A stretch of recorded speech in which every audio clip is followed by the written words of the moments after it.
الذين آمنوا وتطمئن قلوبهم بذكر الله ألا بذكر الله تطمئن القلوب.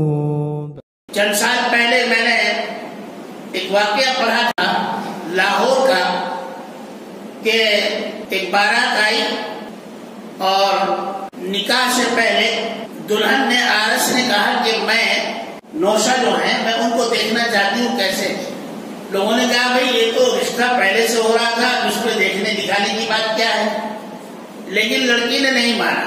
بہرحال لڑکے کو اندر بھیجا گیا تو لڑکی نے بات چیت کی اور کہا کہ دیکھو آپ بہت خوبصورت ہیں ماشاءاللہ بہت ہینڈسم ہیں لیکن یہ کیا ہے یہ آپ نے تنکے سے رکھ لیے گھاس اگا لیے آپ نے داڑھی کو یہ کیا رکھ دیا ہے اس کو آپ صاف کر لو تو میں آپ سے نکاح کرا لیتی. اب نوجوان ہکا بکا رہ گیا ارے بھائی ابھی تو نکاح ہونے والا ہے اور داڑھی تو میں پہلے سے رکھتا ہوں. اس نے کہا بھائی یہ بات تو آپ کو پہلے بتانی چاہیے میں تو داڑھی پہلے ہی سے رکھتا ہوں. اب آپ کس وقت مطالبہ کر رہی ہیں جب نکاح ہونے کے لیے تیار ہے تو آپ یہ کہہ رہی ہیں کہ داڑھی منڈوا لو. میں تو یہ نہیں کر سکتا. آپ ناراض ہو جائیں تو ہو جائیں لیکن میں اللہ اور اس کے رسول کو ناراض نہیں کروں. یہ کہہ کر وہ اٹھ گئے باہر آ گئے. بیٹے آج میری بیٹی کے کہنے پر تم داڑھی منڈوا دو جب تمہارا نکاح ہو جائے گا پھر دیکھ لینا اس میں کیا بات ہے. یہ تو بات آتے ہی رہتے ہیں یہ تھوڑا ہی کہ بھائی ایک بار آ گئے پھر ختم ہو جاتے ہیں. تو لڑکے نے کہا اچھا ٹھیک ہے آپ بیٹھو میں آیا ابھی. اب یہ انہوں نے سمجھا کہ یہ حجام کی دکان پر گئے ہیں بال کٹوانے کے لیے داڑھی منڈوانے کے لیے. انہوں نے جو ہے ٹکٹ لیا اپنا اور کراچی چلے.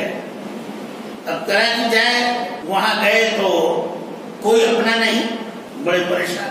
ایک مسجد میں جا کر ٹھہر گئے رات میں ٹھہرے رہے اور اللہ سے دعا کرے اللہ میں نے آپ کے نبی کی سنت کو زندہ رکھنے کے لیے شادی جیسی اہم چیز کو میں نے ترک کر دیا.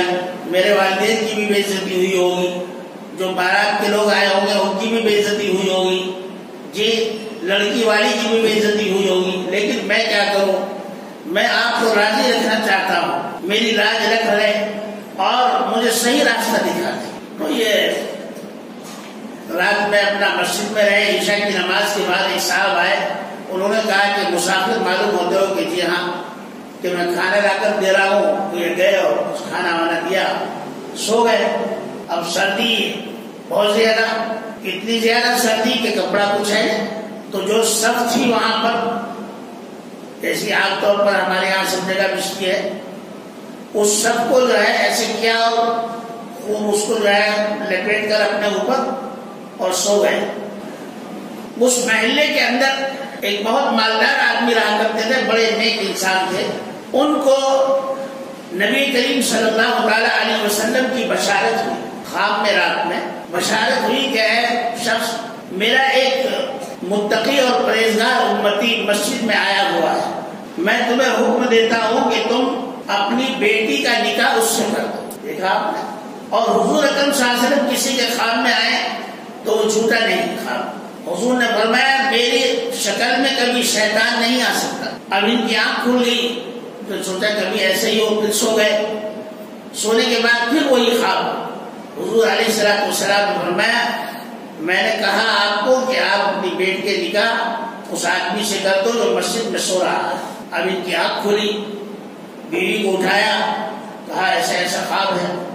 بیوی بھی بڑی نیک تھی. اس نے کہا حضور اکرم صلی اللہ تعالی علیہ وسلم جس انسان کے لیے حکم دے رہے ہوں اس سے بڑھ کر کوئی چیز ہمارے لیے نہیں. ہم کتنے ہی مالدار ہوں لیکن حضور کے حکم کے سامنے ہمارا سر جو ہے بالکل خم ہے. ہم ہمیشہ حضور کی بات مانیں گے. اگر حضور کی بات نہیں مانیں گے تو ہم تو دین سے نکل جائیں. اور بیوی نے کہا کہ تم ابھی جاؤ رات کو اور رات کو دیکھ کر آؤ کون مسجد میں ہے. اب مسجد میں آئے تو مسجد میں کوئی نظر نہیں آ رہا. بہت بتی جلائی لائٹ ڈالی سب کوئی آدمی نظر نہیں آ رہا. ایک کونے میں ایک صف جو ہے وہ لپٹی ہوئی ہے حسیر لپٹی ہوئی ہے اور وہ تھوڑی سی ہل رہی ہے. انہوں نے سوچا کہ شاید اس کے اندر کوئی آدمی ہو، تو جا کر دیکھا تو پاؤں نظر آئے، سر نظر آیا، یہ تو آدمی اس میں لپٹا ہوا ہے۔ تو ان کو اٹھایا، بیٹھو، کہاں سے آئے ہو، کیا بات؟ کہا کہ ایسے کیوں سو رہے ہو؟ کہا کہ میرا ایسا کچھ نہیں، کہ نہیں بتاؤ کہاں سے آئے ہو؟ تو انہوں نے بتایا کہ میں ایسا لاہور سے آیا اور وہاں مجھے داڑھی منڈوانے کے لیے کہا گیا، میں نے منڈوائی نہیں اور میں یہاں آ گیا ہوں، مسافر ہوں، اب گھر کیسے جاؤں؟ گھر کے لوگ تو جو ہے مجھے ماریں گے، پیٹیں گے، برا بھلا کہیں گے، بھائی تم نے اتنی بڑی بےعزتی ہماری کرا دی۔ تو انہوں نے کہا کہ آپ بے فکر رہو، چلو ہمارے گھر پر آرام کرنا۔ تو یہ صاحب جو ہیں، چونکہ یہ تو حضور کے مہمان ہیں، اب یہ صاحب اپنے گھر پر لے گئے، ایک آرام دہ کمرے میں ان کو سلایا، صبح کی نماز میں ان کو اچھے کپڑے دیے اور کہا کہ نہا لو اور نہا کر یہ کپڑے پہن لو۔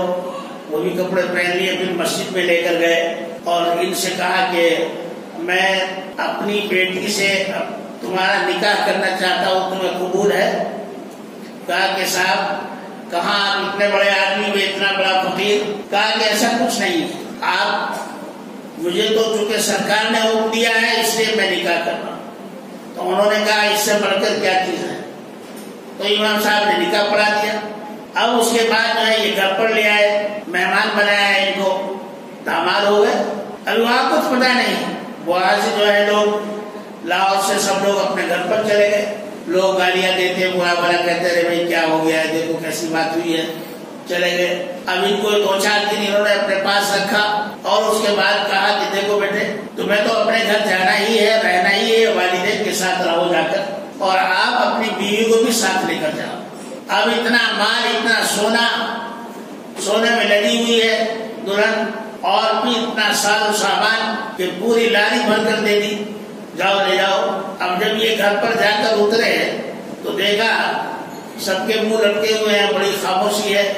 گھر میں جب یہ پہنچے تو انہوں نے سلام کیا اماں کو، ابا کو، کہا کہ کہاں گیا تھا تو بیوار سے جو بھی کہا کہ آپ خاموش رہو، میری بات سنو۔ آپ سارا واقعہ سنایا ایسا۔ حضور اکرم صلی اللہ علیہ وسلم نے یہ شادی کرائی ہے، سب محلے والے جمع ہو گئے، گاؤں والے جمع ہو گئے، ابھی کیا بات ہے؟ کہا کہ صرف اس بات پر کہ داڑھی میں نہیں بلوا سکتا، میں داڑھی ضرور رکھوں گا، اس بات پر جو ہے ایک مالدار آدمی کو حکم دیا کہ تم اپنی بیٹی کی شادی اس داڑھی والے سے، نوجوان سے کرو۔ تو اب نہ صرف یہ کہ مجھے داڑھی منڈوانی پڑی، داڑھی بھی رکھ لی، اور مالدار بیوی بھی ملی، مالدار سسرال بھی ملی، اور اللہ نے پہلے سے زیادہ عزت دی۔ اور سب سے بڑی عزت یہ کہ نبی کریم صلی اللہ علیہ وسلم کی مرضی اور آپ کے حکم سے نکاح ہوا ہے۔ تو معلوم ہوا کہ جب آدمی حلال اختیار کرتا ہے اور حرام سے بچتا ہے تو اللہ تبارک و تعالیٰ اس کے لیے اسی طرح راستے